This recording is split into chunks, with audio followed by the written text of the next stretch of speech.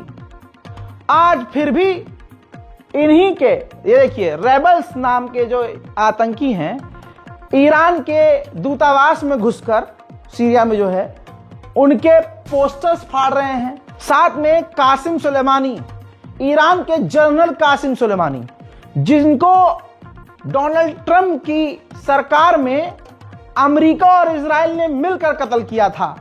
देखिए, छोटी छोटी एक्टिविटी से आपको समझ में आएगा कि ये कौन है। उनके पोस्टर फाड़ रहे हैं। यानी जिस व्यक्ति ने, कासिम सुलेमानी ने अपने दम पर अमेरिका और इजराइल की ऐसी की तैसी कर रखी थी, इनको उससे प्रॉब्लम है। जिस हसन नसरुल्लाह को कत्ल कर दिया गया और जो पूरे कौम के लिए लड़ रहा था, इनको उस नसरुल्लाह से, उनके मारे जाने के बाद भी प्रॉब्लम। तो बस सब चीजें क्लियर हैं। क्यों? अब आपको देखना है आप किस तरफ हैं। इस रिपोर्ट को शेयर कीजिए। जल्द आ रहा हूं, देर रात को ही आऊंगा। कोई भी बड़ी अपडेट होगी लगातार आपके सामने आऊंगा। थोड़ी देर में फिर आपके सामने हाजिर होने वाला हूं, इसलिए कह रहा हूं हमारे चैनल को सब्सक्राइब कीजिए सीरिया के तमाम अपडेट्स के लिए। जय हिंद।